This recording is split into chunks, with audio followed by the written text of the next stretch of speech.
Thank you all for joining us. Before we begin, there's a few, well, first I'd like to call the meeting to order. But before we begin, I just want to mention a few notes about tonight's meeting format. Our meeting is being held, of course, in person as well in a Zoom meeting format. Commissioners, planning department staff, and members of the public are attending in the Wheat Ridge City Hall and by way of the Zoom platform. The Planning Commission has followed kind of the same format that City Council is following and returned to in-person meetings as positivity rates in Jefferson County have declined. In addition to online via Zoom, we are also broadcasting this meeting on Channel 8 and wheatridgespeaks.org. If you are interested in speaking at tonight's meeting online, please raise your hand on Zoom or on the dial-in telephone call. A Zoom meeting link and a dial-in information can be found on wheatridgespeaks.org. When it is time for public comment, and there are 4 opportunities for public comment tonight, those who wish to speak or comment, you can do that either by signing up on the sheets in the back of the room or to raise your hand on the Zoom platform using the raise your hand button. If you're dialing in, please press star 9 to raise your hand or star 6 to unmute your phone. If you do plan to speak online tonight, please keep background noise to a minimum. And if you don't plan to speak, we recommend just watching us on the television on Channel 8 or wheatridgespeaks.org, where we stream online. So we appreciate your participation in tonight's meeting. We hope to create a friendly and respectful atmosphere for public dialogue, and we appreciate your help in the process. So I'd like to formally call the meeting to order for the City of Wheat Ridge Planning Commission for April 7th, 2022. So first item on our agenda tonight is the roll call of members. Tammy, may I get a roll call of members, please? Yes. Melissa Antle. Present. Christine Disney. Here. Jerry DiTullio. Here. Daniel Larson. Here. Janet Leo. Here. Jonathan Schelke. Here. Julianne Stern. Here. And Will Kearns is absent tonight. Great. Next item on our agenda tonight is the Pledge of Allegiance. So please stand and join me in the pledge. I pledge of allegiance to the flag of the United States of America and to the republic for which it stands, one nation, under God, indivisible, with liberty and justice for all.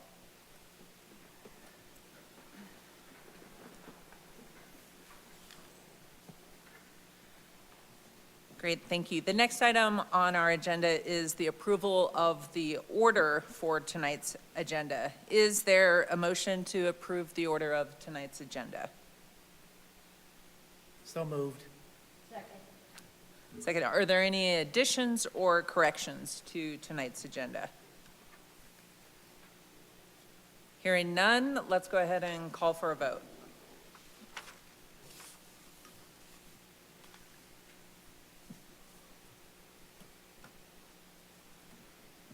Motion approved, 7-0. Great. Next item on our agenda, number 4, is the approval of minutes. We'll vote to approve the minutes from our last meeting. Is there a motion to approve the minutes from our meeting on March 17th? Madam Chair, I move to approve the minutes of March 17th, 2022. Thank you. Do I hear a second? Second. All right, let's go ahead and vote.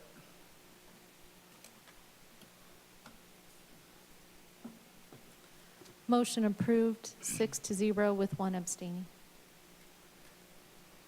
Great. Item number 5 on our agenda is the public forum. So we'll now open the general interest public forum, part of our agenda. This is the time for any person who wishes to speak on a subject that is not related to one of the cases or one of the items on our agenda. If you plan to speak on one of the items on tonight's agenda, please just wait until the hearing for that item is discussed. As a reminder, anyone interested in speaking as part of the public forum has 3 minutes maximum to speak, and you're not allowed to donate your time to other people. If you do plan to speak, give us your name, spell your last name, and share your address with us. Is there anyone interested in speaking as part of the general interest public forum? No one has signed up in person. All right, Tammy, do we have anyone on Zoom? I do have a few people on Zoom. Currently, if you would like to speak during the public forum, please raise your hand. Nobody's raising their hand this time. Okay, great. One last call. Is there anyone interested in speaking as part of the general interest public forum? Okay, well, hearing no volunteers, I will go ahead and close the general interest public forum. Okay, great. So we are going to go ahead and break into the public forum portion of the agenda. Our first item on the public forum tonight is case number WZ22-02, an application filed by John Grafey for approval of a zone change from restricted commercial to mixed-use neighborhood on a property located at 4501 Wadsworth Boulevard. I'd like to, again, welcome members of the public to our hearing. It's important that this hearing be conducted in a respectful and dignified manner.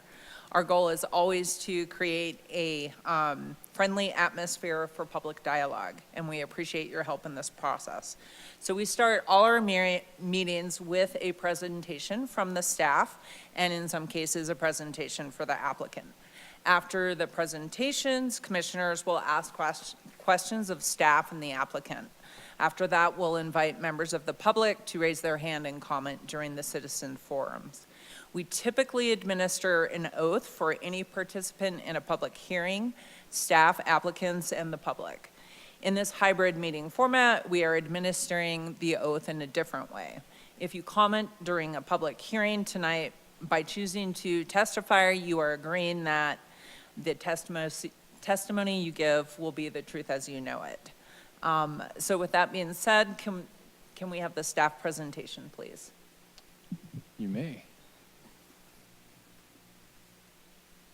Hi, I'm Scott Cutler, Senior Planner with the City of Wheat Ridge Community Development Department, and this is case number WZ2202, request for approval of a zone change at 4501 Wadsworth Boulevard from restricted commercial to mixed-use neighborhood. I'd like to enter into the public record the contents of the case file, the zoning ordinance, the comprehensive plan, and this presentation. The properties within the City of Wheat Ridge, all appropriate notification and posting requirements have been met. Therefore, Planning Commission has jurisdiction to hear this case. The subject property is outlined here in red in the middle of the screen. It's located on the west side of Wadsworth Boulevard, just north of the intersection with 45th Avenue.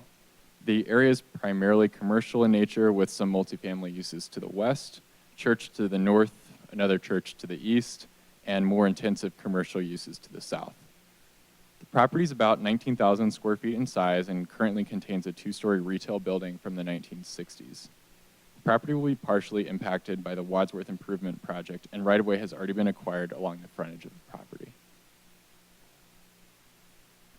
This is a zoning map of the area, and the property is currently zoned restricted commercial, and again outlined in red in the middle of the map. Wadsworth, south of 44th Avenue, was legislatively rezoned by the city to mixed-use commercial, that light blue color, in 2011. But this property is north of those boundaries and was not included in that rezoning effort. Properties north of 45th Avenue and Wadsworth serve as a transition zone as properties gradually get smaller in size and contain a mix of zoning designations. 3 properties north of 45th Avenue on Wadsworth Boulevard have been rezoned to MUN from other designations, most recently the church property immediately to the north of the subject property, shown in dark blue. This is a view of the subject property looking west from Wadsworth, and like I said, it's a 1 to 2 story commercial building with some parking, some of which will be affected by the Wadsworth project. The purpose of the zone change is to result in a zoning that more accurately reflects surrounding conditions and other nearby zoning designations, including the few properties to the north already zoned MUN.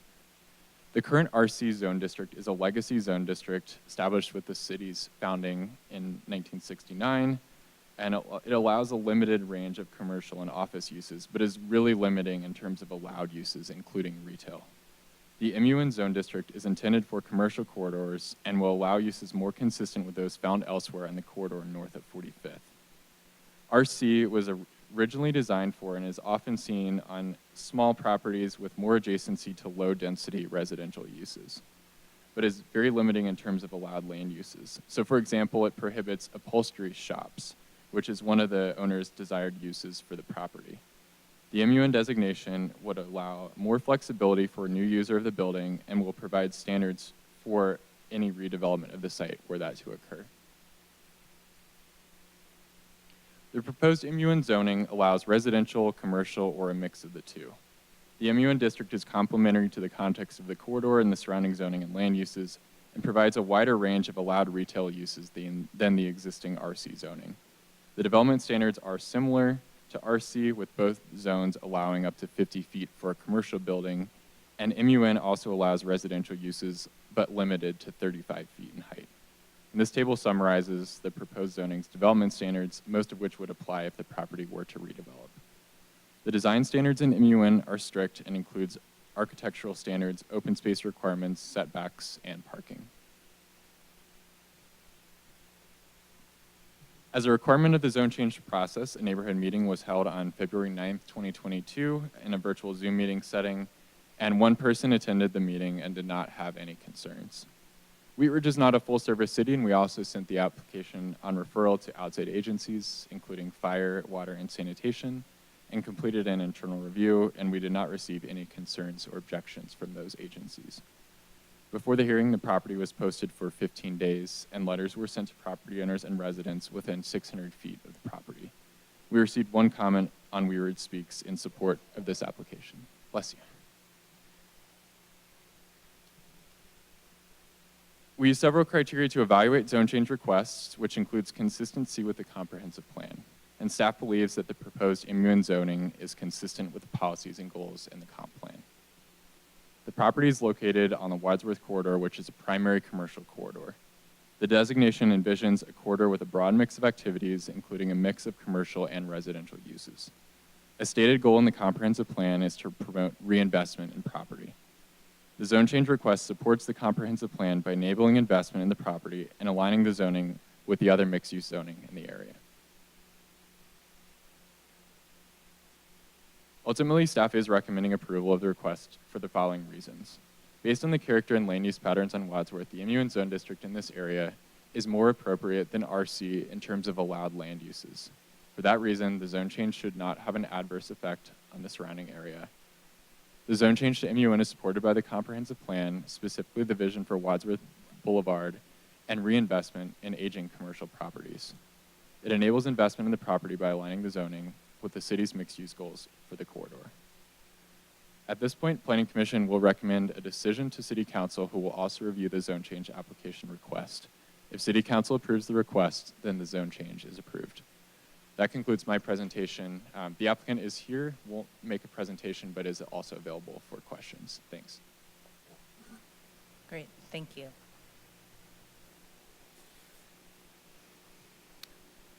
Okay, now let's go ahead and entertain any questions that any of the planning commissioners may have.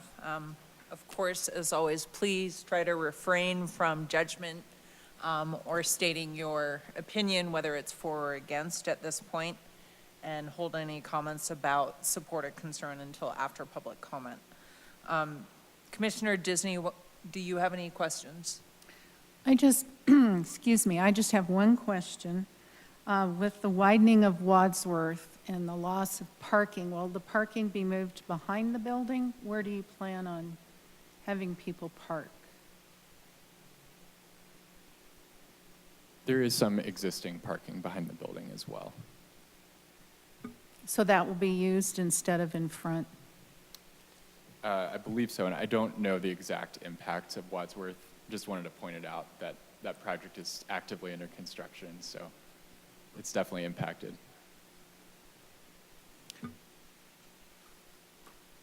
Any other questions? No. Not to go out of order, but I had actually a similar question that maybe you won't be able to answer, but just curious about, I know there's a certain amount of right-of-way acquisition, and is that in any way initiating the interest in this because of parking requirements within these two different zones?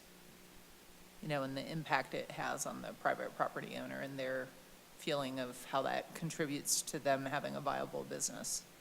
I'll let maybe the applicant address some of their motivation. I don't think that was the primary motivator, but certainly the mixed use provides a little bit more relief from, with the parking requirements being a little more flexible. Yeah.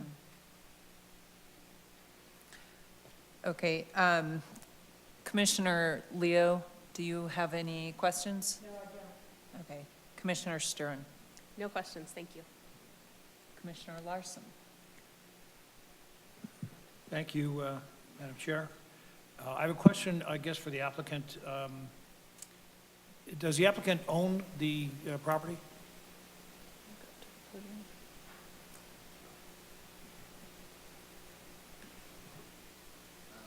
My name is John Grafe, Graefe, 4501, and yes, I do own the property.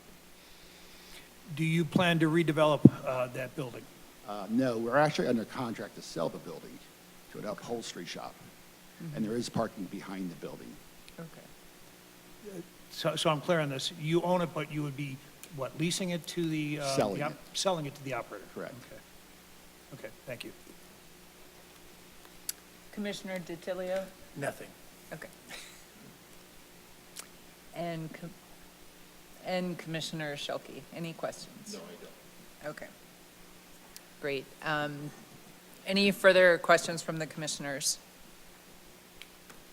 Okay, I will now go ahead and open the hearing for public comment. If you wish to speak on this case, you will have a maximum of 3 minutes to speak. And of course, you cannot donate your time to someone else. Lauren, do we have anyone signed up to speak on this item? No one has signed up in person. Okay, Tammy, how about online? Again, there are a few people on the Zoom call. If you would like to have any comments, can you please raise your hand at this time? Nobody is raising their hand.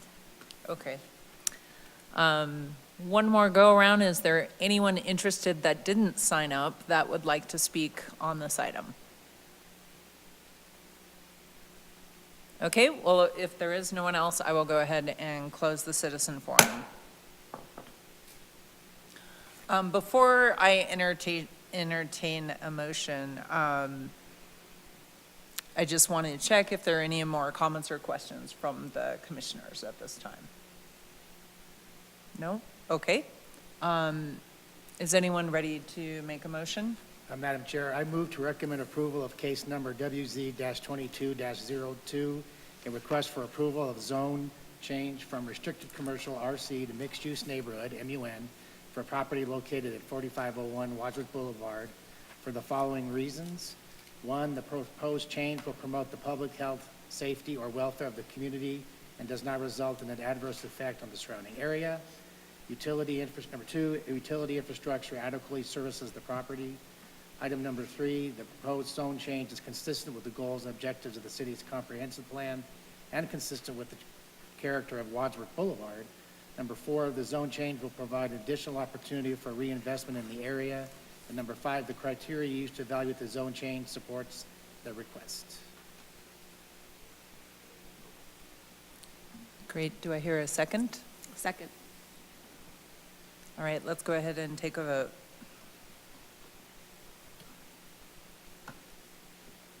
Motion carries 7-0. Great. Thank you, Scott, and thank you, Mr. Grafe. I still didn't pronounce it correctly. I will now go ahead and close the public hearing.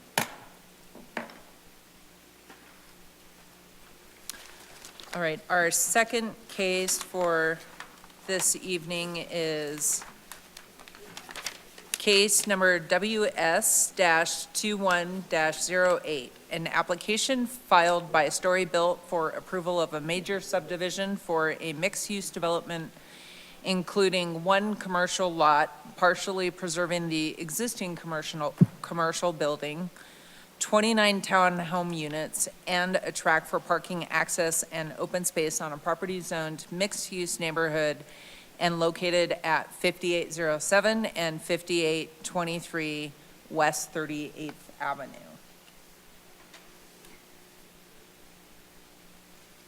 Can we go ahead and get a staff report on the item? Yes, I'm back again. Scott Cutler, Senior Planner, City of Wheat Ridge.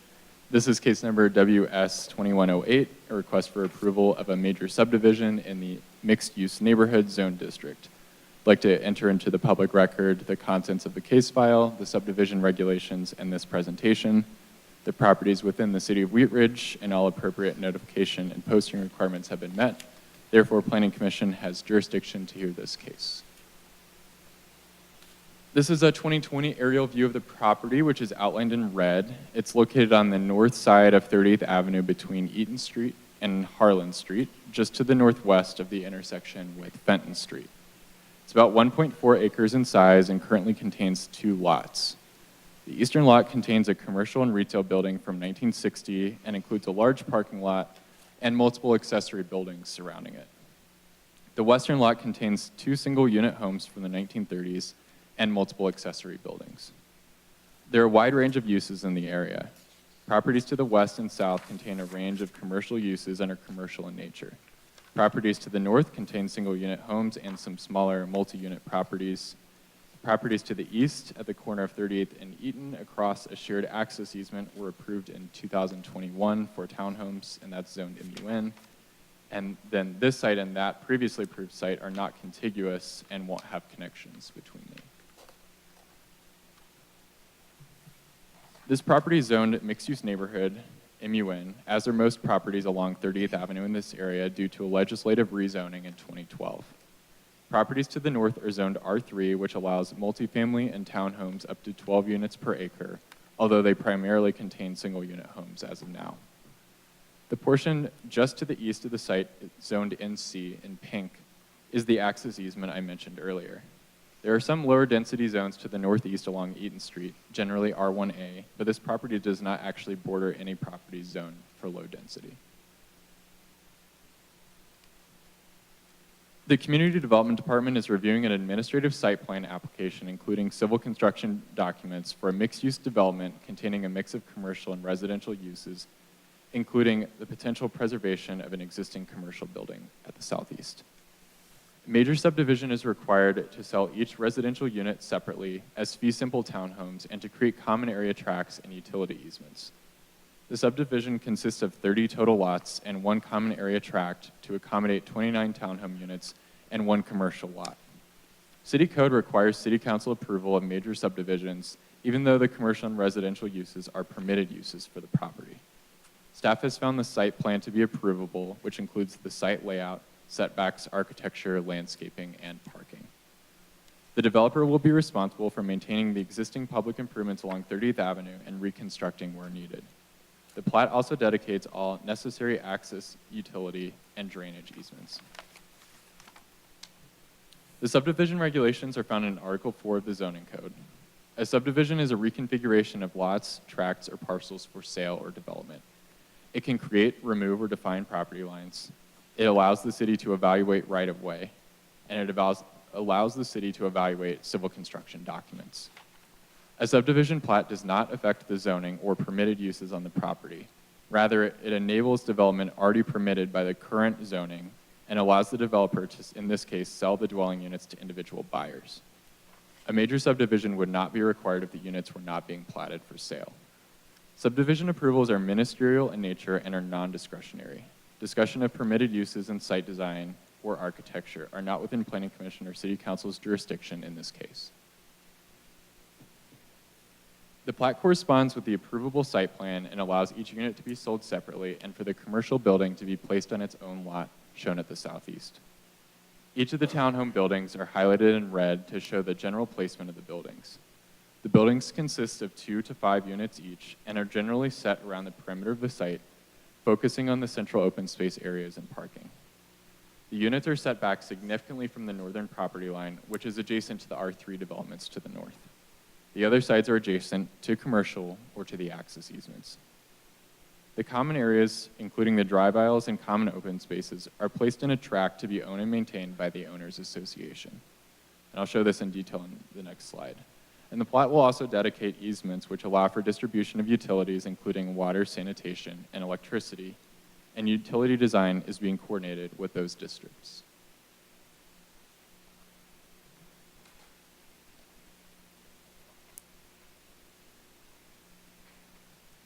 Tract A is being dedicated as common area tract, which will include all of the public utility easements, the water and sanitation easements, detention facility easements, open space, and parking for both the commercial building and some guest parking for the residential uses.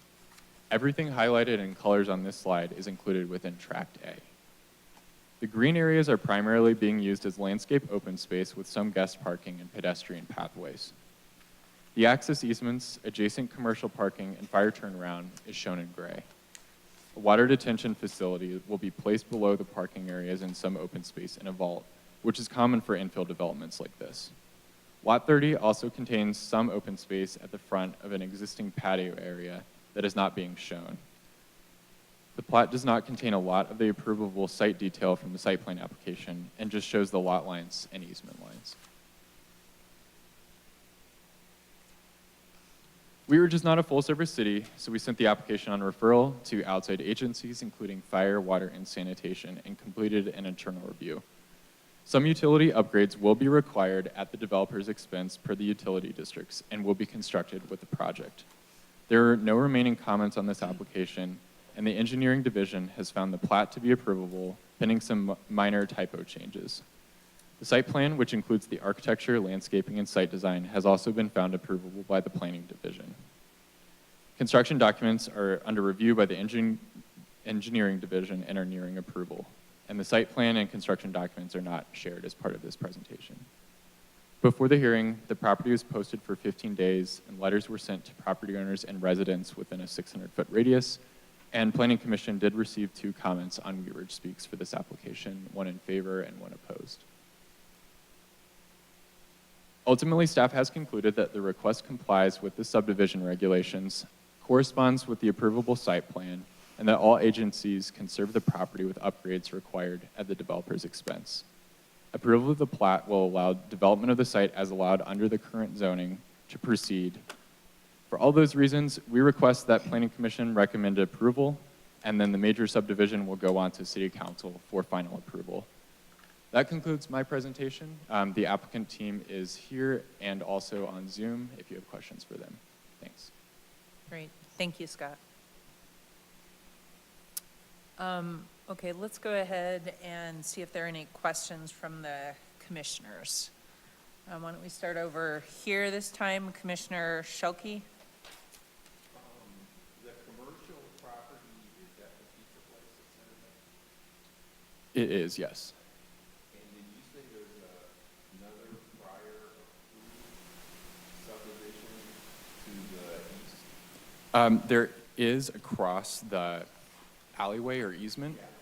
So they're not contiguous, but yeah, that was approved in 2021. It's 26-unit townhome development and about 1.4 acres as well. Commissioner DiTilio. Thank you. When you talked about the development in the back, that's the reincarnation project that was approved you're talking about? The 26 units? There's a lot in between this, or a couple of lots between this site and the Incarnation development. Oh, okay. But that alleyway is actually owned by Incarnation, so it actually borders their property, technically. It's just off the screen to the north. Incarnation's off the screen. I think what Scott was referring to is a prior phase from this developer, which is sort of L-shaped immediately to the east. That's the 26 units. Correct, yep. Adjacent to Eaton. Yep. And then, Is there going to be a metro district on this property for public improvements? The city would require an owners association. That would be the developer. That would probably be able to answer that question better than I could. But my understanding is it's just an owners association. And then I know it's in urban renewal, but is there going to be a TIF, or is this in urban renewal? Any kind of TIF or any kind of tax increment financing for this project? Not to my knowledge. Okay, thank you. Commissioner Larson, any questions? Thank you, Madam Chair. I did have a question about, and it has to do with lot 14 and 13. And if we look on the way the driveway is configured, it looks like the driveway actually touches the corner of the building. Is that okay? That's fairly typical for alley-loaded townhomes, where the pavement goes right up to the building. And the reason why it's shown in a curve is because that's the fire department required radius for fire turnaround. Okay, that's all the questions I have now. Thank you. Commissioner Disney, any questions? No question. Commissioner Stern No questions, thank you. and Commissioner Leo.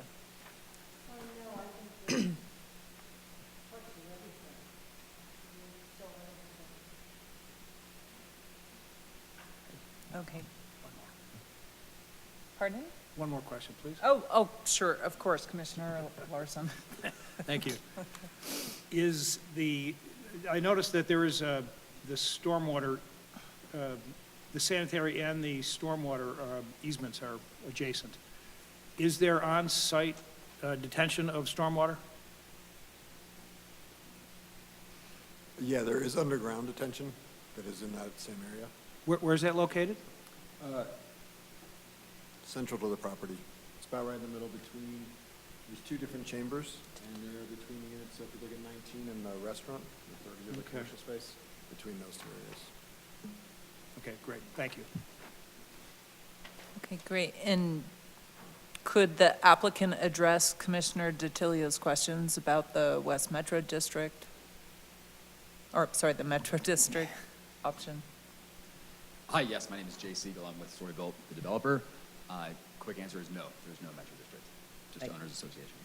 Can you give me your address, please, and the spelling of your last name? Yes, last name is Siegel, S-I-E-G-E-L, and I live at 2150 South Cherokee Street in Denver. Thank you. Great. If there's no further questions, I'll go ahead and open the hearing for public comment. If you wish to speak on the case, you'll have a maximum of 3 minutes to speak, and again, speakers cannot donate their time. Lauren, do we have anyone signed up to speak for this hearing? No. Okay. Tammy, is there anyone on Zoom? There are a couple people on Zoom. If you would wish to speak during this public comment period, can you please raise your hand? Looks like I have one. Pizza Pete Kraus. If you would like to unmute, you can speak, and you have 3 minutes. Hi, is everybody there? Can you hear me okay? Yes, can you please give your last name, spelling of your last name, and your address, please? Sure, I'm Peter B. Kraus, C-R-O-U-S-C, and I live in Broomfield at 1762 Peregrine Lane, 80020. Can you spell that for me, please? Peregrine, Yes. Peregrine. Thank you.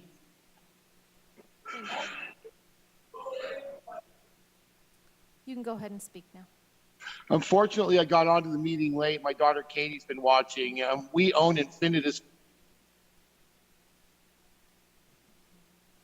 Pete, I think you just muted yourself. There you go.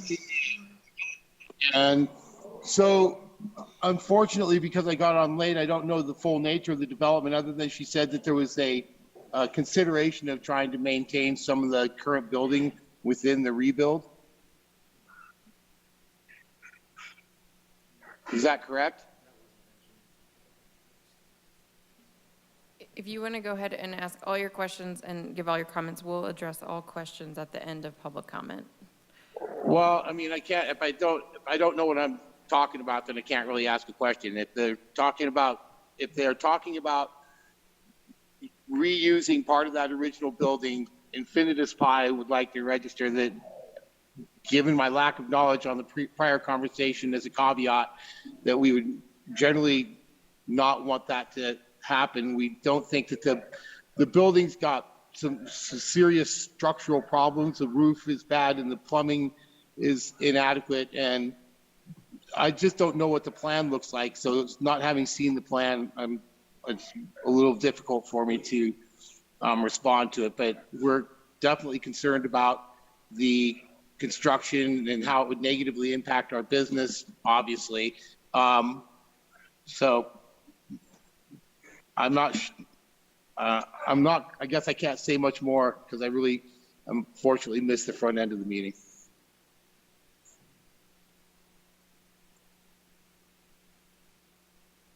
Okay, thank you for your comments, sir. Okay. Scott or, well, Tammy, is there anyone else signed up to speak before we try to address the question? There is one more Or- person, Katie Pye, if Okay. you would like to speak. You have 3 minutes. Please give your first, last name, and your address. Okay, my name is Catherine Kraus, Katherine. I live at 13401 Sheridan Boulevard, Broomfield, Colorado 80020. I am also 50% owner of Infinitus Pi on that location and want to second what my father said, that all that construction around our business will absolutely negatively affect what we can do there. And with our lease being up in 3.5 years, I am curious as to what the plan of this building would be. It's not in good shape. It hasn't been maintained well. And I think it would be a mistake to develop everything around it and leave that singular unit there. To me, it just doesn't make sense to put all that money in and to leave that singular unit there. So that's what I have to say. Thank you. Thank you.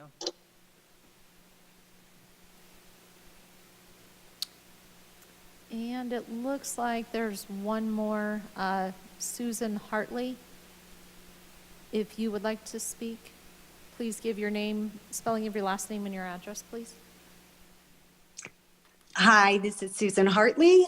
I'm at 4015 Eaton Street, Wheat Ridge, Colorado, 80212. Thank you. Go ahead. Thank you. And I really just have a couple of comments. Number one, this is the same developer that was in front of the commission in the fall.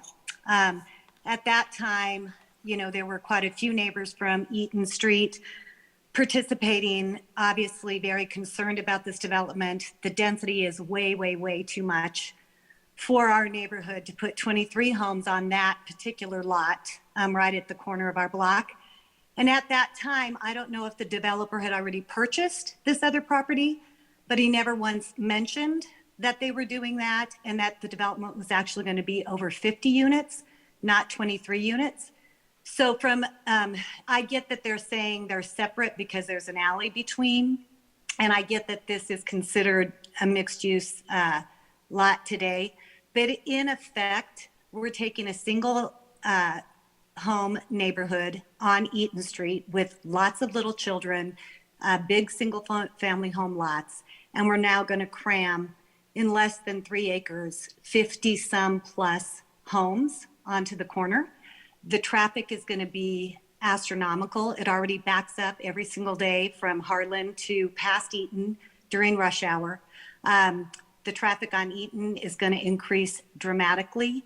And I believe the last time only 2 in the commissioners meeting, 2 opposed, and in the council meeting, 2 opposed. even though no one in this neighborhood really wants this development. So I know you can't answer questions. I may just be preaching for myself, but I can tell you that this block is incredibly upset about this development, both of them. And that's all I have to say. Thank you. Thank you. Tammy, do we have anyone else on Zoom that is interested in speaking? There is nobody else raising their hand. Okay, sir, you wish to speak? Yes. Okay, please approach the podium, state your name and address, spell your last name and your address, and you'll have 3 minutes to speak. Hello, can you hear me? My name is Todd Hartley. I'm on 4015 Eaton Street. That was my wife that just called in. Okay. I ran up here just 5 minutes ago, that's why I came in late. But I didn't know she was going to call in, so I don't want to repeat what she was saying. I do have a couple questions because these were questions that were ignored on the development that the same developer has approves have been a plan for the 2 homes there. I think it's 57, it's on 38th corner of Eaton Street. I could point it out to you, but it's the other big lot or development that the developer is going to turn into, I think it's 20 plus homes on that section, plus the 29 homes presented, I think, on this development. I'm curious to know where people are going to cross the street besides 38th and Harlan Street. So we are within 50 new homes. That's probably 100 plus new people on that corner of Eaton Street and 38th. Don't quite understand where they're going to cross the street. There's no crosswalks except for that one on 38th and Harlan. The other question I have is during construction, we were told on this development on 38th and Eaton that things would be,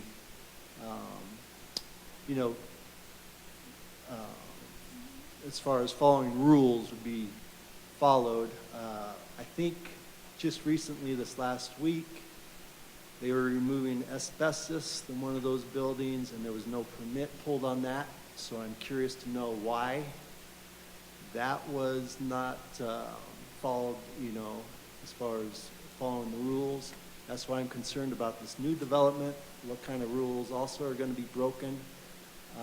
There also is, I think, a responsibility with the new developers, the new owners of these lots, to pick up trash, make it look presentable. I'd like for you guys to know it looks like a junkyard right now, that whole corner. And also the new developments that are being proposed today. I'd like to know what the owners are going to do about that. Those are my concerns. So that's all I have. Okay, great. Thank you.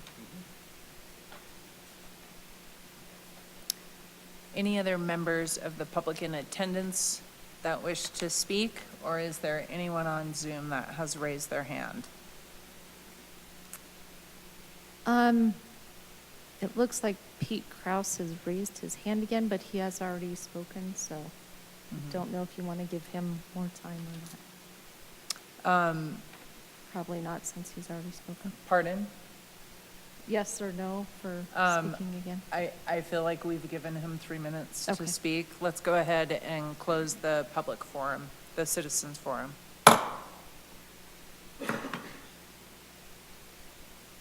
Okay, before we entertain any kind of motion, we have a series of questions that came up during the public comment that some I'll probably pose to Scott, and some, certainly the applicant could maybe handle better.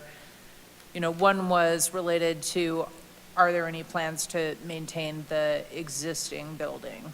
And maybe the applicant can address that question. Yes, hi, thank you. So again, we are here looking at the subdivision plat, and on that plat, we have designated a commercial parcel. Plan being to keep intact a portion of that building. We understand that it's, built in the 60s, but part of our plan is to look at that building, ensure that it's sound, really, and allow for some partial demolition on the northern side to make way for some of the additional townhomes that we're here getting platted. And I assume any portion of the building you maintain will also include redoing plumbing, electric, bringing everything up to code and modernizing. We will follow all steps with the city to ensure that's the case. Okay, great. I know we are only at a point of looking at the subdivision, but I guess this is a conversation maybe even for engineering or Scott, but, really looking at 38th as more developments come in this area, how do we plan to address like multimodal circulation, especially with one of the questions we had related to pedestrian crossings? I know as a pedestrian right now, it's pretty limited and high stakes to really try and cross. Is there any information you can provide us? We can tell you we were anticipating that question or comment. We were actually just talking about it this week in our development review meeting. Fenton is well positioned sort of mid-block between Harlan and the next signal to the east. So it's on our radars too. There are usually certain sort of studies or warrants that you have to meet before you make an investment in a signal or a crossing, but we are keenly aware of that topic and actively talking about it at a staff level. Okay, that's great. And I know the city has had a habit and tradition of evaluating for mid-block crossings where you kind of reach certain volumes, right? And it warrants those mid-block crossings. That's right, yeah. I do believe we don't have any additional questions for you. This might be, some of the other questions we heard seem like questions that maybe occur when you reach the point of construction in terms of how construction management is handled with respect to, kind of making sure you're notifying neighbors, the process in which if people feel like there are violations, they can contact people. I mean, could maybe one of you address that generally, kind of what the approach is, just to provide some feedback on that question?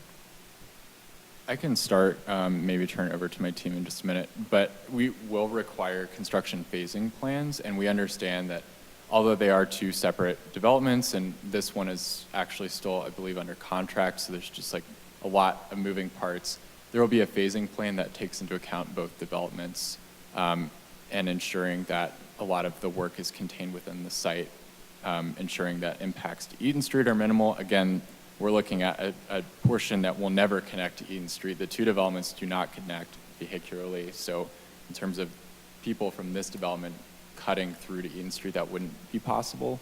But yeah, there are, it's a pretty strong construction phasing plan that we would be reviewing. Obviously, everything would be permitted, including site work permits, right-of-way permits, and then all of the vertical building permits as well.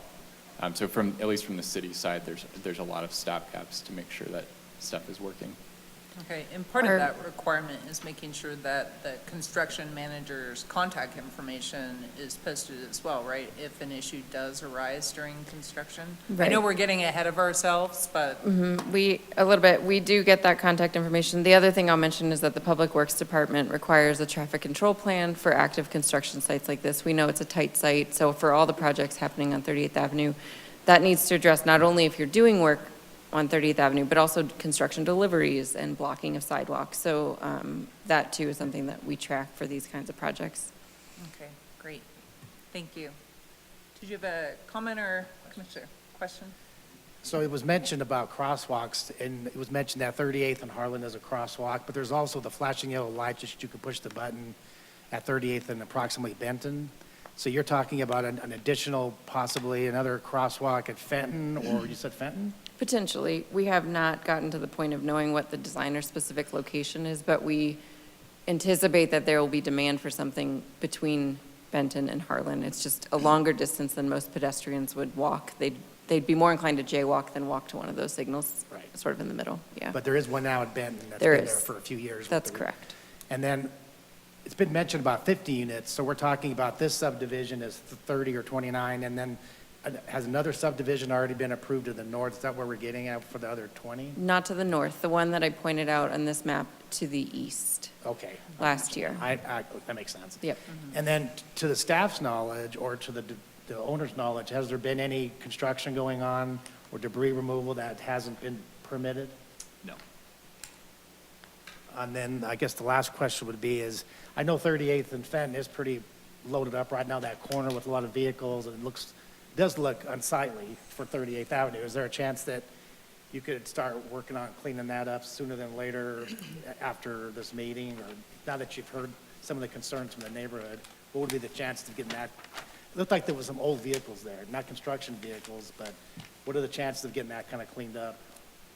Sure. So happy to speak to that and a couple other points, if you don't mind, if I Sure. come in and speak to. So specifically about the lot, I believe you're referencing, which is 5725, which is the southeast corner of 38th and Eaton. The former tenants in that building had quite a collection of automobiles and associated debris, we can say. And so those tenants have moved out, and so a good amount of the existing equipment that's on that site has been removed. There's still some there. I will say, generally, the condition of that property's improved since the last tenant is vacated.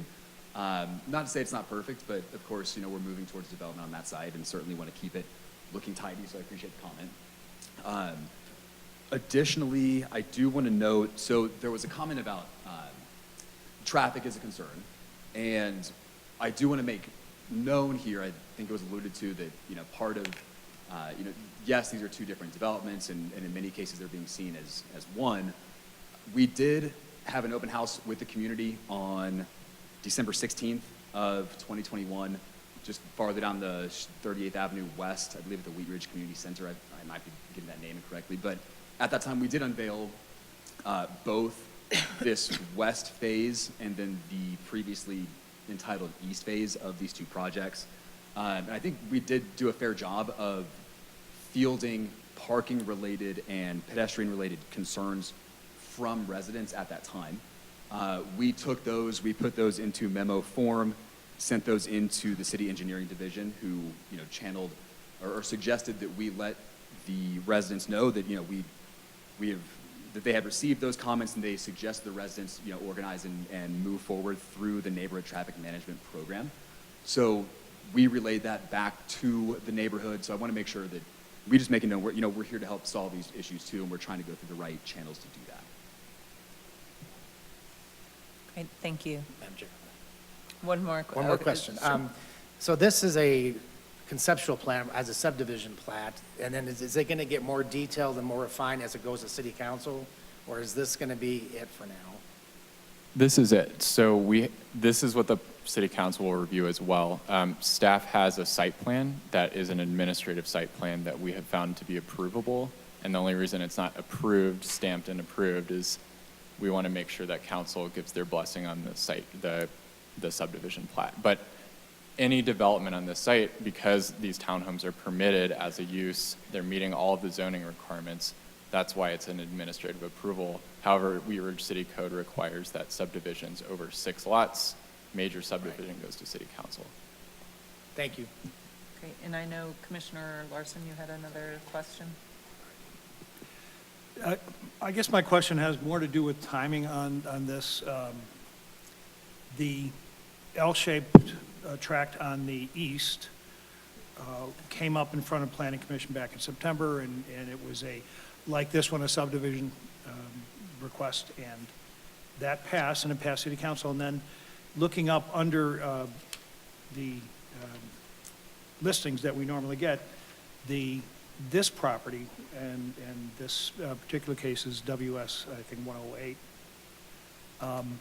did not appear until after the property on the east, the phase one, was approved. I guess my question is timing. Why wouldn't we consider both subdivisions at the same time?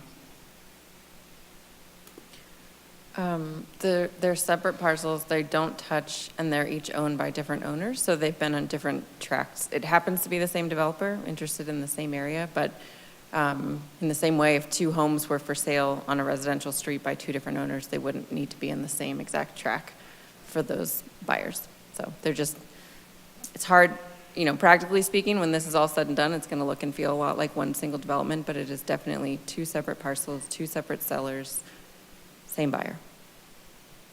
Same buyer of both properties. Yes. But those real estate transactions from two separate sellers will result in sort of different timing. 'Cause I don't know that the second phase was conceived the very first time we heard about the first phase, so they have just dovetailed a little bit. Okay. Okay, thank you. That's a good question. Do any other commissioners have questions?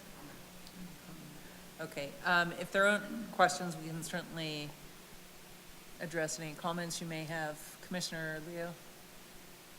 I just want to be clear on why I can't visualize which building are they talking about. Is the woman who was on the phone talking about that is structurally unsound and should repair, and between the two developing areas? But she said it was between the two developing areas, it was not included in the developing areas. So this one seems to be included, so I'm a little confused as to why she said it was outside of between the two developing areas. I can try to answer that. So on the subdivision map, it would be lot 30. So it's the one in the southeast corner. And I think what she may have been referencing is the fact that it will appear to feel like it's in between the two development sites. Essentially, there would be townhomes on their west and on their east, even though they're separate projects. But yeah, it's the one, it's lot 30 on this subdivision map. That's where the building is located.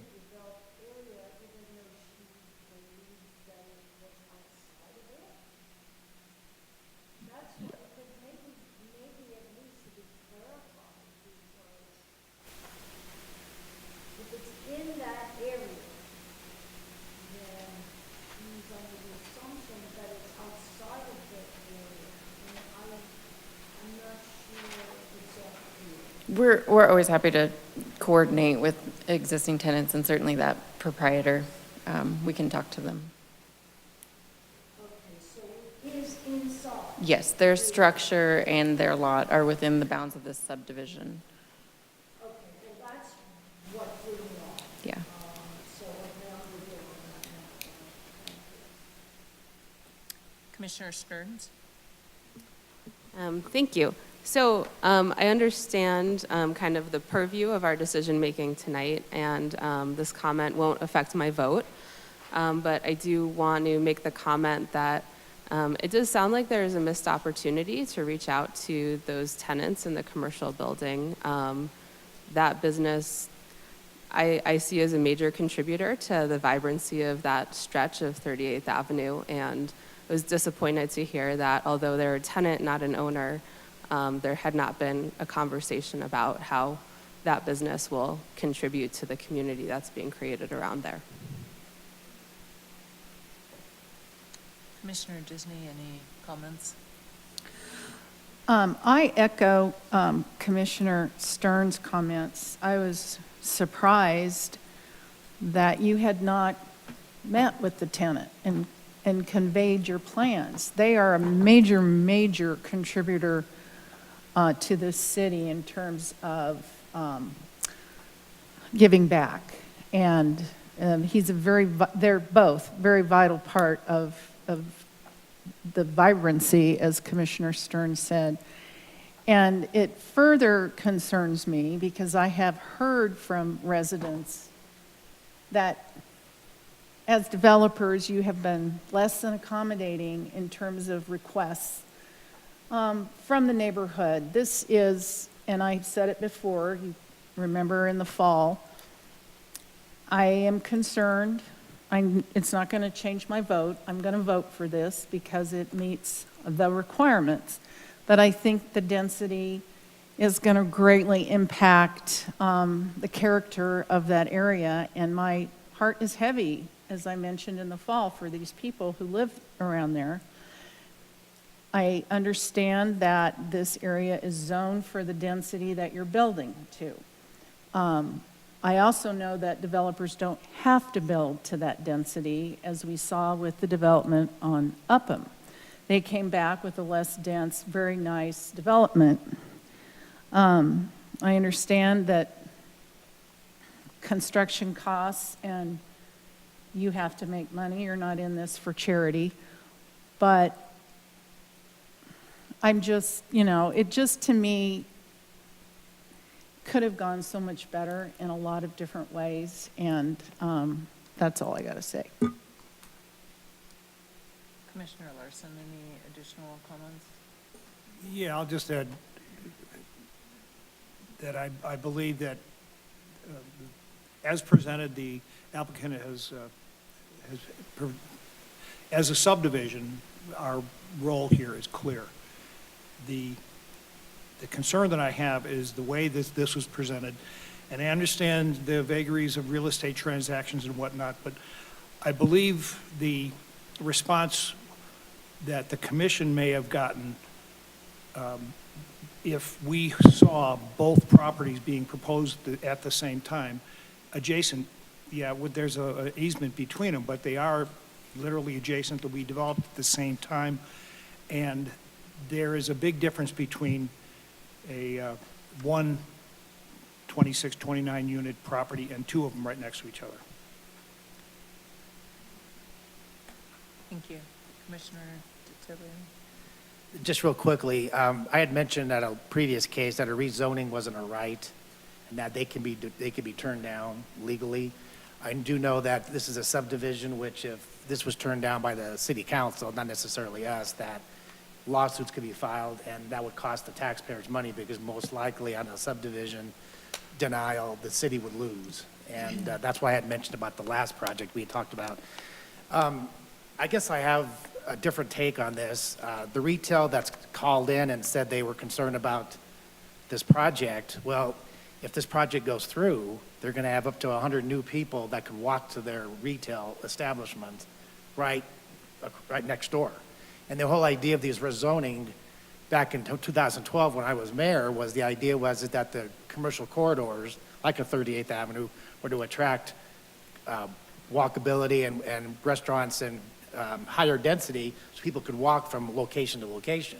So while this one little building that's causing so much furor on the phone is that you're going to have up to 100 new customers that could walk to that retail location and buy pizza.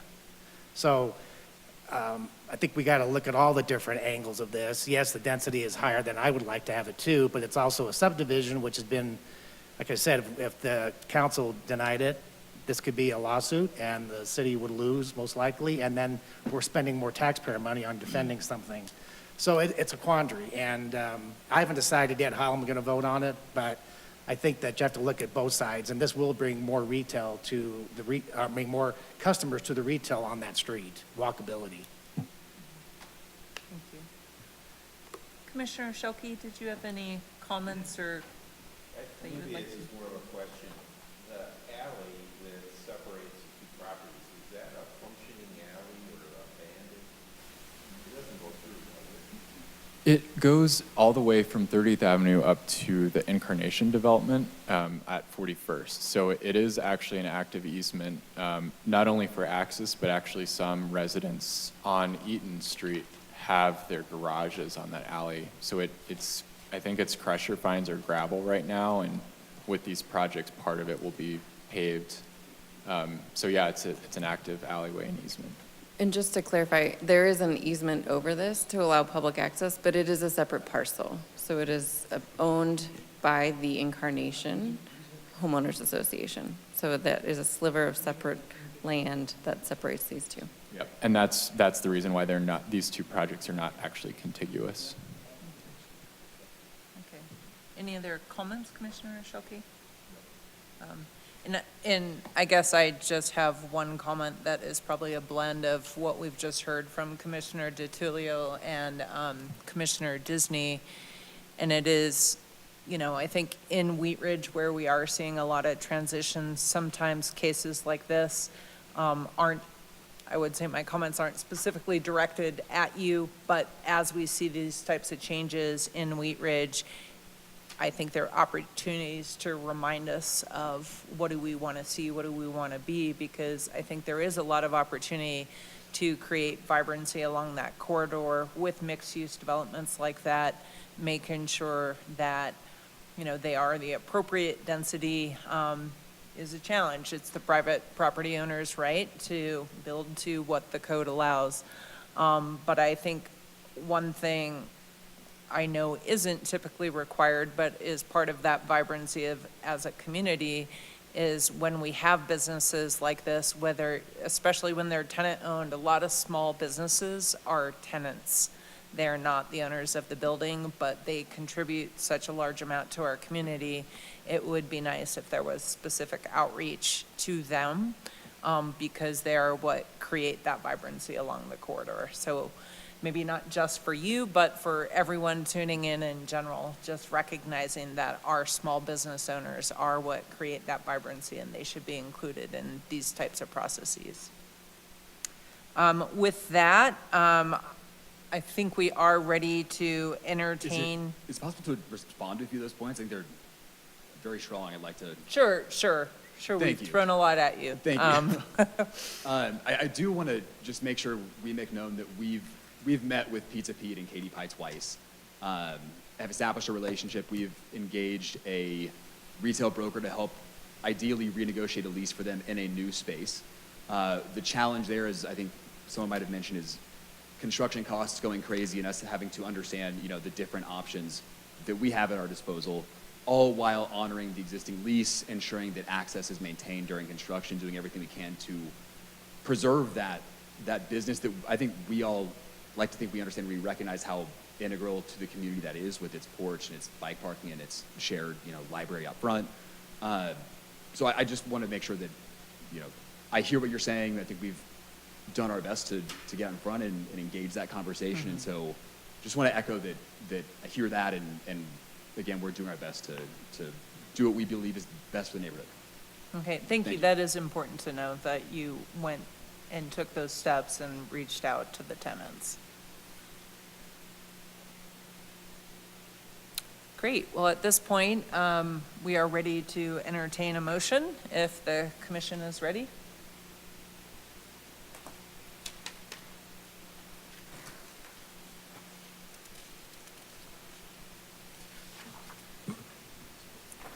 I move to recommend approval of case number WS-21-08, a request for approval of a major subdivision on property located at 5807 and 5823 West 38th Avenue and zoned mixed-use neighborhood for the following reasons. All requirements of the subdivision regulations, Article 4 of the Zoning and Development Code, have been met. All agencies can provide services to the property with improvements installed at the developer's expense, with the following conditions. The applicant shall pay the required fees in lieu of parkland dedication at time of building permit. 2, the developer shall enter into a subdivision improvement agreement and a lot sale restriction covenant agreement with the city at the time of recordation of the subdivision plat. 3, minor plat topography and notes corrections per the engineering division shall be made prior to recordation of the plat. Is there a second? I'll second. Thank you. Let's call for a vote.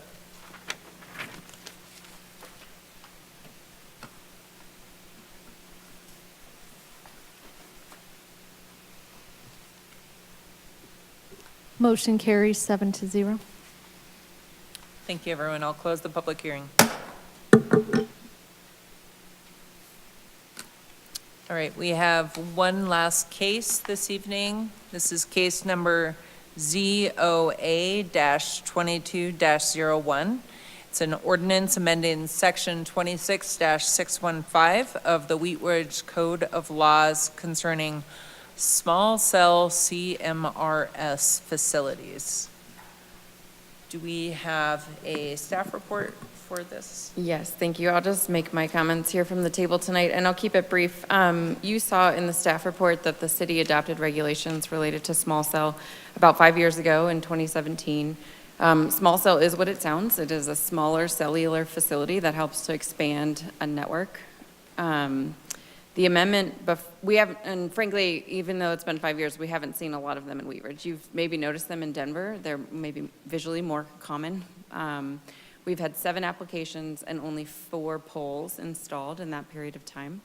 Don't know why, but it's been fairly low. Despite that, the amendment that you see tonight addresses some of the lessons learned that we've had in that period of time, and it also addresses some public comment that was recently addressed to City Council. In that instance, there was some concern late last year about work in the right-of-way in a residential neighborhood, sort of adjacent to a front yard.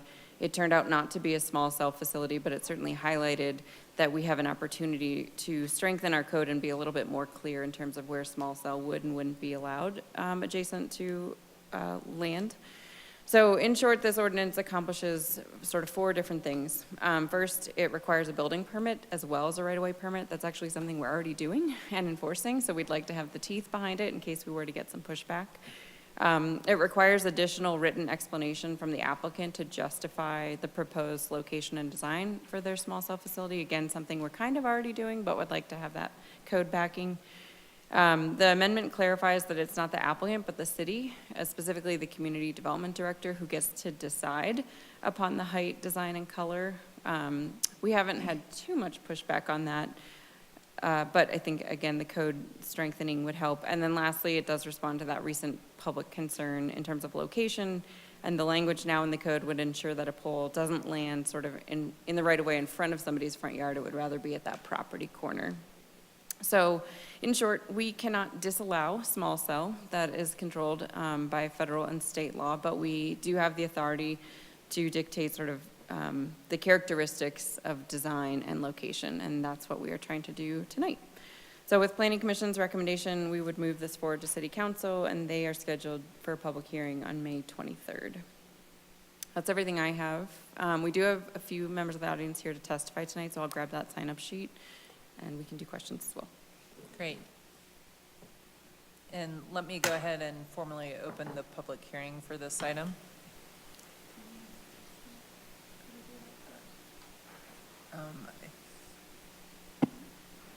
Yes. Okay, before we go to public comment, let's go ahead and make sure we address any questions from the commissioners.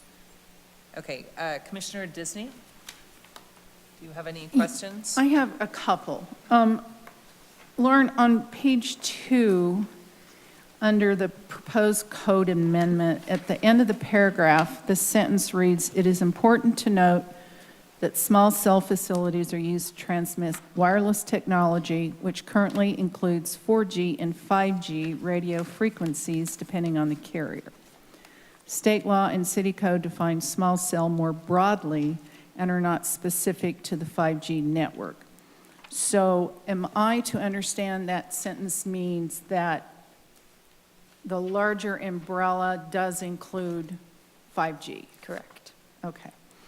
And my second question is, why do these have to be installed in residential areas?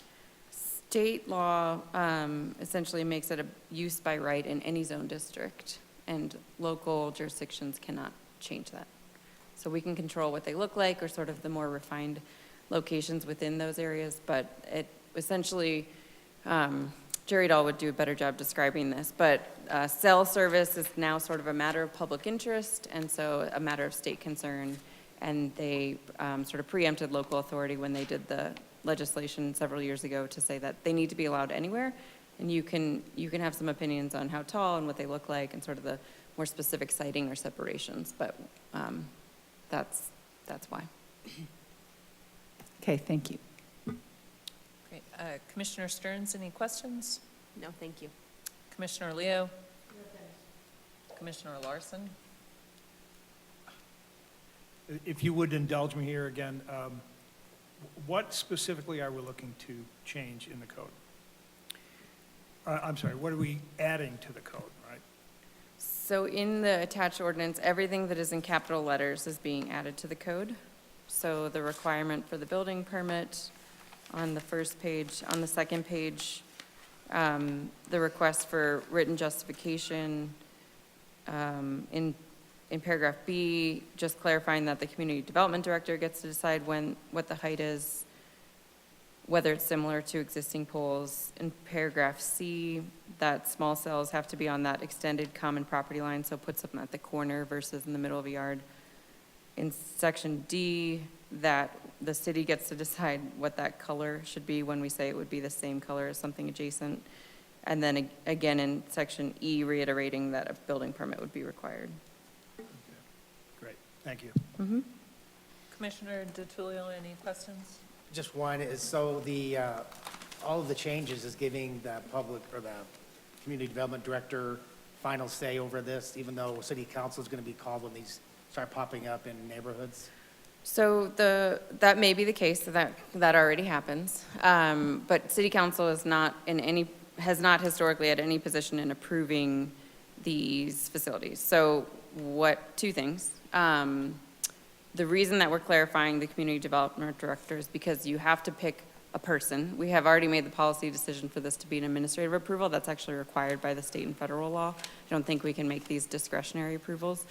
But the reason that we're putting this in to clarify is not whether it's council or the director, but rather the applicant versus the director or somebody on staff. So the vagaries was, I think our concern is that some applicants have been pushing back of like, we think it should be green. And we're like, no, our standard is black. So we want to make sure that it's clear in the code that it's actually the city who gets to make that call, whether it's green or black, whether it's 25 feet or 30. Because applicants, I think in the absence of that language, and the cell industry is very well endowed, have and would fight us on those kinds of things. So the community development director has no ability to say no to a site. Can he say, or she say, move it 20 feet this way, move it 20 feet that way? We can have an opinion on that siting on the sort of the micro granular level of 20 feet. There is a separation requirement of 1,000 feet, so we have given people that feedback. But you're correct, nobody at the city, council, directors, or anybody can say no to a small cell facility. Has to meet the requirements of this code, but if it does that, we can't say no. Which is why we want these requirements to be quite a bit more crystal clear, and make sure that we're getting sort of what we want. Thank you. Follow-up, Lauren, have you talked to any of the telephone companies on this issue? Not related to this amendment. I believe they were pretty heavily involved, as all the jurisdictions were in 2017, originally creating the regulations. And we've had fairly good experiences with the few providers that we've been working with along the way, and they have been amenable. It's been a learning curve for everybody, frankly, on the city side and the private side. So everything that's in here reflects the practice that we have already been doing, and folks have been cooperative for the most part, would you say? Scott's been more involved in the review. Yeah, I mean, we've had so few. I think there's maybe a perception that there's been a lot of these poles, and we have only actually had 4 actually get built citywide. And I think all 4 from the same company. Following up the appearance of these small cells, are they, as you see in the picture they submitted with the application, do they look like something that goes onto an existing light pole, or are there other styles of these things? There are a couple different styles. There's one that's wooden. So if the predominant sort of utility pole in the neighborhood is wood, then there's one that's wood. It's on a 48th maybe. The image that you see is in an area where the predominant light pole is black. And so in that image, that top portion that gets has a different diameter at the very top, that's the antenna. So their goal is to have them blend in with the other utility poles in the area to the extent those are already above ground. And then this amendment to the ordinance gives the city the ability to work with the cell phone provider and see that they comply. Correct. Yeah. Thank you. Commissioner Shelkey, any questions?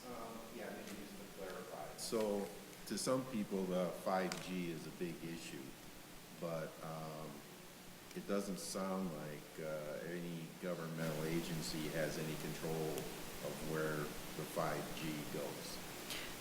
That's correct, yeah, and that's partly why we added sort of that parenthetical clarification. A lot of the comments that we've heard are very specific to 5G, but from a regulatory standpoint, in both local, state, and federal law, that is just one type of small cell facility. So you're right, we can't regulate those specific frequencies that are under this umbrella category of telecommunications.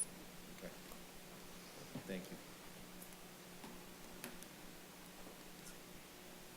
Right, I could make a comment about drone use in neighborhoods and 5G, but that would be unprofessional. So I guess at this time, if the commission is ready, we could entertain a, oh, I am sorry, we did have one member of the public that signed up to speak, Timothy Burnett. Sorry, you've been so patient all this evening, and Hello, my name's Timothy Burnett, B-U-R-N-E-T-T. I'm at 6995 West 33rd Avenue. And I just want to start out by saying, I've been here all my life. I was born in this town. I love this place. I'm so appreciative to everybody that's listened to me on this, all the way up to the top development guy, Kin. I forgot his last name, but he was very helpful. He actually personally got back to me. And thank you for listening to me. The thing that I really want to drive home here is, though, that is what we have here is we have a new technology coming in, and there's a lot of fear of, oh, we don't want to get sued, we don't want to, but there are steps that can be taken in addition to this, is what I would really like to adapt. I like the direction this is going, but it needs to go further, is what we honestly need is, the reality is, people on busier streets, like major collector streets, have different expectations than people that are in the smaller cul-de-sacs. So is what other towns have done is developed a hierarchy where you have to put them here before you put them there. And that's really the direction we need to go in now before these things do come in big time in our city, which they ultimately will, is what we need to do, in my opinion, is establish a hierarchy where they need to go on more major streets first. And if we do this correctly, I think we can make everybody happy because once they put them on the busier areas, they won't be able to put them in the other areas because they have to be a certain amount of feet apart. So I think we can do this very smart, but we really need to stay on top of establishing a hierarchy where they have to go first. Because I just want to drive home the point of, I think your expectations are a little different in this nice rural town. This is my little version of Mayberry. I've been here. I was born at Lutheran Hospital. I love this town. I've been listened to so well on this, and I appreciate that. But I think that we need to really get ahead of this big tech coming in here. They're going to do whatever's cheapest for them to do. They're not going to care if it's right in front of your grandma's house, right by a big window, within 5 feet of your house. There's a lot of, the other issue is we have in our code that they're going to go on existing poles first. But the problem you see when you look in Wheat Ridge, a lot of our poles are in some weird areas. They're right in your yard, they're right up in front of your house, directly in front of windows, where some of the other towns just put a new pole in where it's more convenient. But we have in our code, they have to go on existing first, which I think we can make this work. But like I said, I think we really need to establish a hierarchy of putting them on more major roads first. And then I don't think it'll be as much of a surprise to the people where if they can prove that after they've put them in to the more major areas, I think that it'll work itself out in a way where some people that don't expect these things going in, don't have to. It might be a lot easier for everybody, including the planners, the phone calls that may come in the future. I'm glad we're staying ahead of this, and I'm glad we're one of the last towns, coming up on this stuff, but I just think we need to stay proactive. This is a good step in the right direction, but we do need to look into a hierarchy of, let's put them on busier streets first. The expectations are different on Wadsworth than back on, 35th, on a cul-de-sac or whatever. okay. Okay? Thank you very much. My pleasure. Sure. Thank you. Madam Chair. we may have the same comment or question. Well, my question Just would one be- second. We do have two people on Oh. Zoom, so if anybody on Zoom would sorry. like to comment, please go ahead and raise your hand. And then I'll be happy to address the public comment.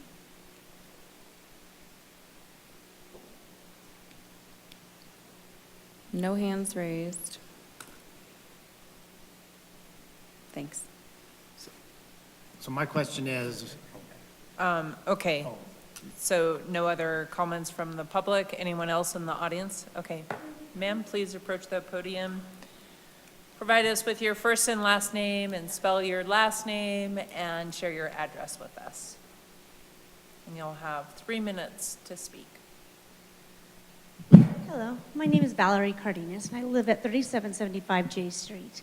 And I'm actually here. Can you kinda please to spell address your some of last name? questions here. Ma'am, can you please spell your last name? Oh, I'm sorry. Cardenas, Cardenas. Thank you. I kind of want to address what your concerns are here.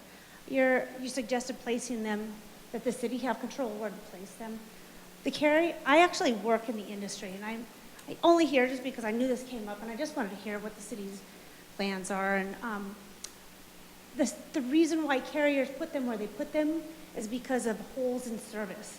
They place them based on customer complaints, and for example, the project that was discussed before this item on the agenda, that you're going to put in 75 new townhomes, that's going to increase the density right there, so therefore the cells cannot accommodate the existing ones, the capacity, so it becomes a capacity issue.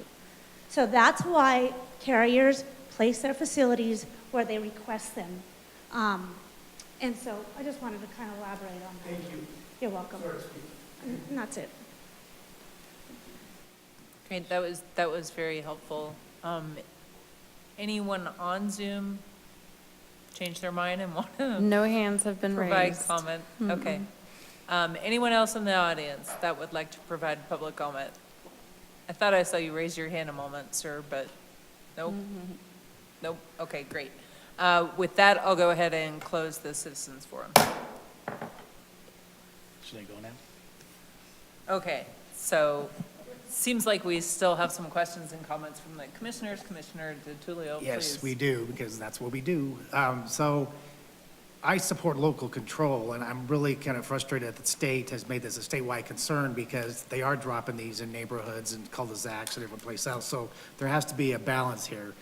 Based on the comments that this gentleman made about a hierarchy, and the hierarchy could be 38th, 44th, 41st, 32nd, is that a possibility to add a hierarchical, working with these cell phone provider or the providers, that they could look at these hierarchical places first before they went into the neighborhoods? Is that an option to add into the code? And that could be a recommendation from this board potentially to the council? Yeah, I don't think it's an option. The city attorney was involved in the drafting of this ordinance, but what we can do is confer with him and share that this was the discussion and the public comment in your discussion, and have him confirm whether or not that's an option before it goes to council. You know, what we have done historically when we're talking about more full-size cell facilities, if there's going to be a new freestanding tower, we require that they show the coverage maps that Ms. Carnitas mentioned, and sort of show that there's a need in that particular location. So there may be a way to augment the justification of the location, but I don't know. I can ask Mr. Dahl to have a better answer for that before council makes a decision. Thank you. Any other questions or comments from the commissioners? I think if people that live on busier streets might not see it the same way. You know, they may say, we already have the busy street and now we have this too. And so if you have a hierarchy, I'm not sure everybody would be excited about that. Good point. Good point. Would you like a motion? Well, I actually just wanted to reflect for a second. I mean, really, it's initiated by the industry providers, right? And so we're constantly just in reactive mode, other than if there was a way to have a requirement that says, this is how we plan to build our network out. But I wonder, as a city, is that something we would even know how to advise or proactively map? No, that's not our role. Okay, and so is it possible that you could have any number of wireless providers Yes. all wanting to, so I'm just trying to think of all the cell phone companies I know.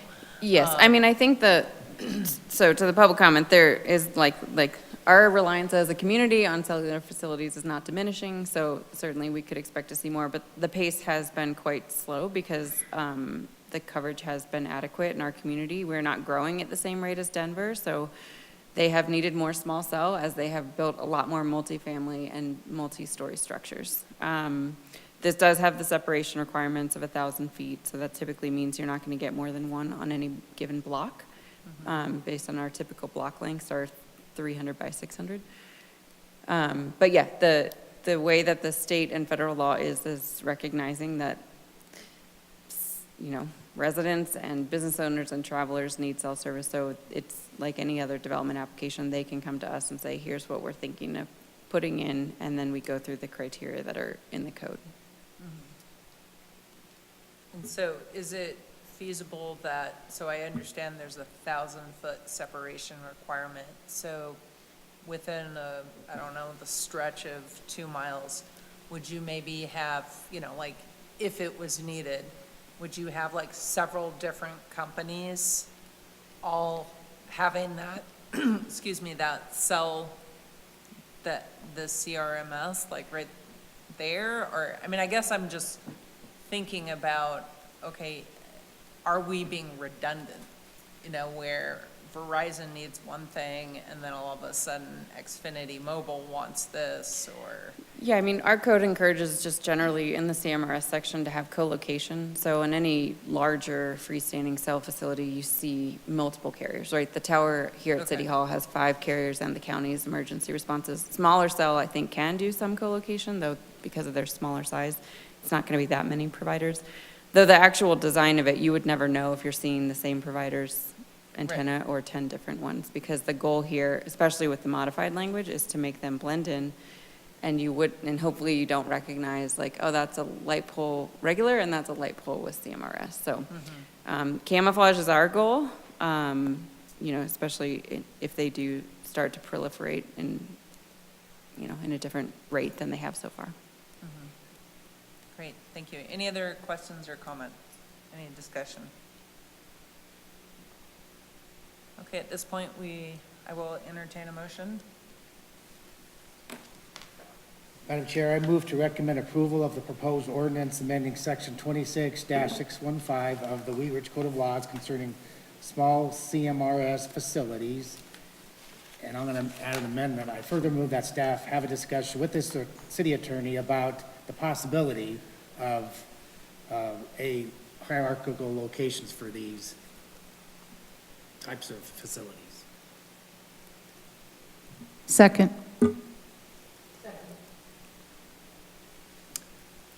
Second by Commissioner Disney. Let's go ahead and call for a vote.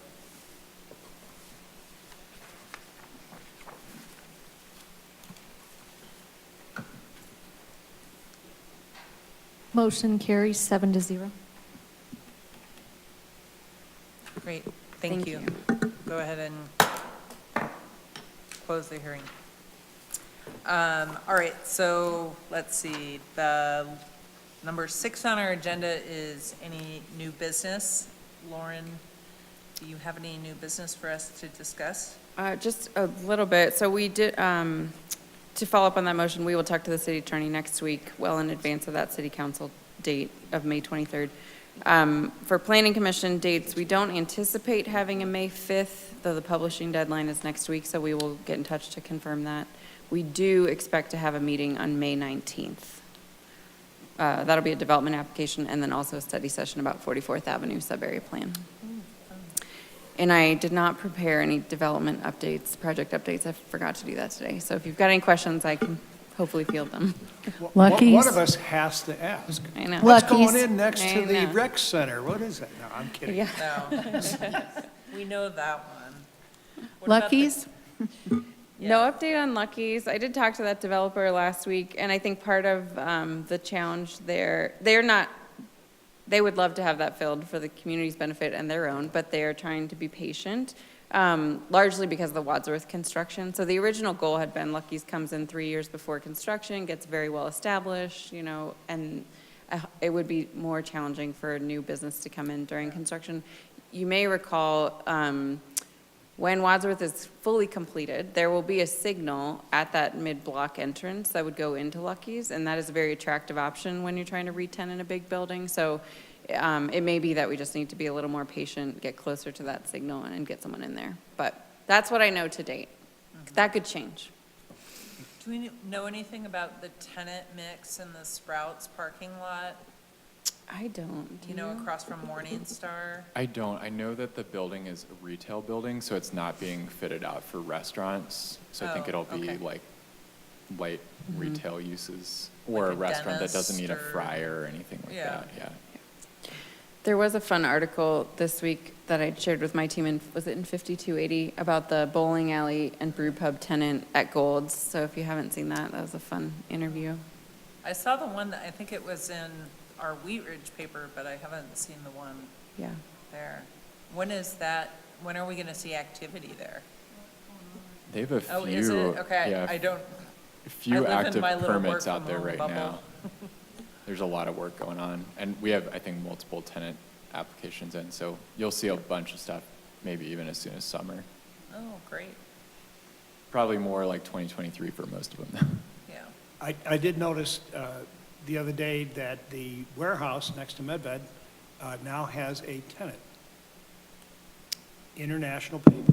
Oh, nice. Yeah. Oh, yeah. wow. And, you know, as you know, they have their corrugated packaging building right across the way, and then another one in Golden. So it sounds like the folks at International Paper like Wheat Ridge. It's great. I didn't know that.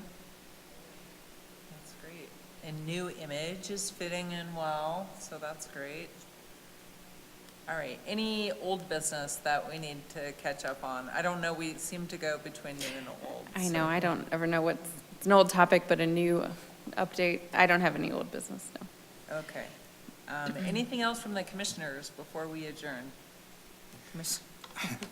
I know I may You're seem. passionate. I love I know it. I may seem OCD a little bit, and maybe some staff people think I'm a little crooked, but I think they can straighten my sign out so that I'm level with everybody else. Oh. It doesn't really look good for the public, It kept falling, so you're lucky it's up there. but the writing is actually Like crooked. I said, it kept falling, so you're lucky it's up there. They had to cut back on adhesive. I know we're cutting back on glue and paper, but It anyway. does stand out. Yeah, well, I stand out enough. I don't need any more. Maybe we'll put it in the 22 budget to get something that's not just printed off of and taped on, right? That your 23 children budget. have worked on at home as a project. I would appreciate it. All right, well, on that wonderful note, let's go ahead and adjourn for the Yep. evening. Madam Chair, I move that we adjourn. Second. Let's have a vote. Motion approved, 7-0. Okay. I noticed that when we first sat down, I was like, that's gonna